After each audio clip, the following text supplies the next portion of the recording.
Hello বন্ধুরা, চলুন দেখি যারা নো কন্ট্যাক্ট সিচুয়েশনে আছেন তাদের পার্টনার এনার্জি চেক করি। কী ভাবছেন উনি আপনাদের সম্পর্কে, সেটাই দেখব। বন্ধুরা, আপনার পার্টনার আপনাকে খুবই মিস করছেন এই মুহূর্তে। উনি আপনাদের দুজনের মধ্যে যে হ্যাপি মোমেন্ট ছিল, যে আপনাদের মধ্যে একটা সুন্দর মুহূর্ত কেটেছিল, সেইগুলোকে এই মুহূর্তে আপনার পার্টনার মিস করছে। আপনাকে খুবই মিস করছেন উনি। আপনাদের হয়তো কাস্ট রিলিজন ইস্যু হতে পারে, সেই কারণেও উনি একটু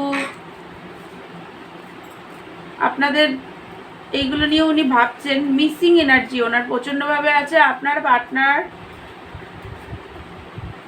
টেন অফ কাপ, আপনার পার্টনার আপনার সাথে ম্যারেজ করতে চান, উনি রিউনিয়ন চান আপনার সাথে, স্টেবিলিটি হ্যাপিনেস ক্রিয়েট করতে চান, আপনাকে উনি খুবই ভালোবাসেন। বাট এই মুহূর্তে ওনার লাইফে একদম শান্তি পিস নেই। ওনার মাঝে মাঝে মনে হচ্ছে দূরে কোথাও চলে যায় ট্রাভেল করে, গিয়ে সেখানে